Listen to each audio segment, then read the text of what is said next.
Hello बच्चों, आइए प्रश्न को पढ़ते हैं। आव्यूह के व्युत्क्रम यदि उनका अस्तित्व है तो प्रारंभिक रूपांतरण के प्रयोग से ज्ञात कीजिए। आव्यूह के अवयव हैं 2, 1, 7, 4। सबसे पहले हमें इस प्रश्न की मुख्य अवधारणा को समझना होगा। हम जानते हैं यदि हमें किसी आव्यूह का व्युत्क्रम ज्ञात करना है तो उससे पहले हमें इसके सारणिक का मान ज्ञात करना पड़ता है। यदि इसके सारणिक का मान 0 के बराबर नहीं आता है तो हम कहेंगे कि इसके व्युत्क्रम का मान अस्तित्व में है। अब हमें यह देखना है कि किसी भी आव्यूह का व्युत्क्रम कैसे ज्ञात किया जाता है।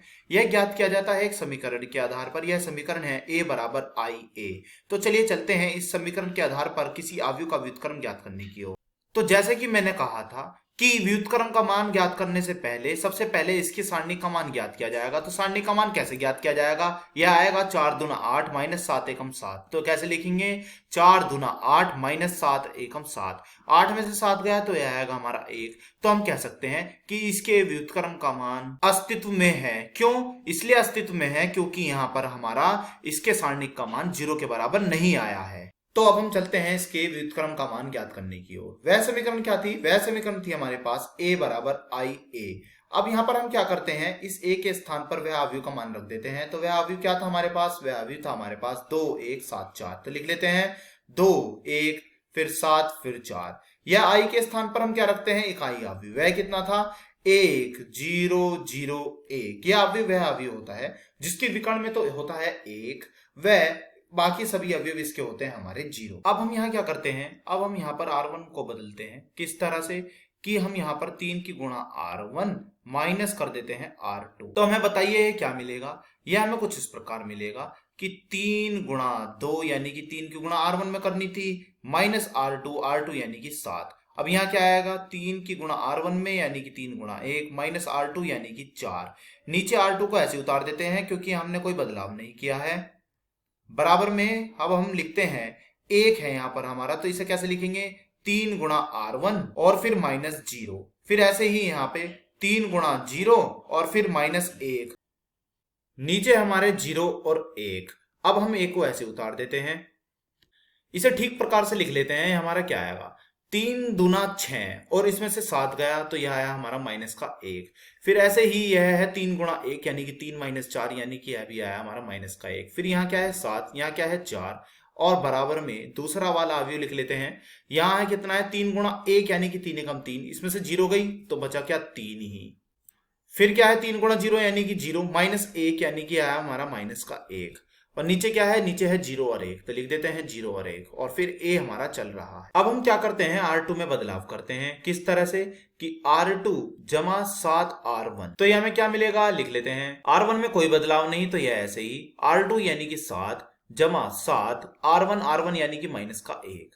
अब इधर क्या आएगा? इधर है R2 4 जमा 7 R1 कितना है? R1 है यहाँ हमारा माइनस का 1। तो लिख दिया हमने। ऊपर है हमारा माइनस का 1। अब हमें दूसरा अवयव लिखना होगा। यह अवयव क्या है हमारा?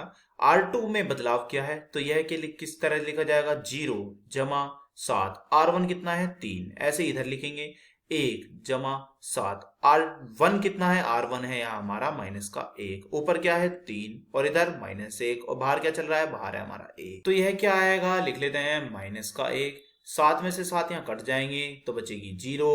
ऊपर आएगा माइनस 1। नीचे 4 माइनस 7 यानी कि माइनस का 3। बराबर में दूसरा अवयव बताइए क्या आएगा? यह है 3। फिर नीचे क्या आएगा? 7 तिया 21। फिर नीचे आएगा 7 तिया 21। इधर आएगा माइनस 1। 1 जमा माइनस 7। तो ये कितना हो जाएगा? यह हो जाएगा माइनस का 6। और बाहर क्या है? बाहर है हमारा a। अब हम क्या करते हैं? यहाँ पर R1 में बदलाव करते हैं। किस तरह से? कि R1 में हमने बदलाव किया है माइनस गुणे R1। तो ये हमें क्या मिलेगा? लिख लेते हैं। बस माइनस की गुणा कर देनी है तो ये हो जाएंगे हमारे 1, 1, 0 और माइनस 3। तो दूसरा अवयव हमारा हो जाएगा जब माइनस की गुणा हो जाएगी माइनस 3 और 1। तो लिख लेते हैं माइनस 3 और 1। नीचे क्या हो जाएगा? नीचे 21 और माइनस 6। साथ में क्या चल रहा है? साथ में है a। अब हम करते हैं R2 में बदलाव। किस तरह से? कि हम लिखते हैं R2 बटे 3। तो यह क्या आएगा? यह आएगा हमारा 1, 1, 0 बटे 3 0।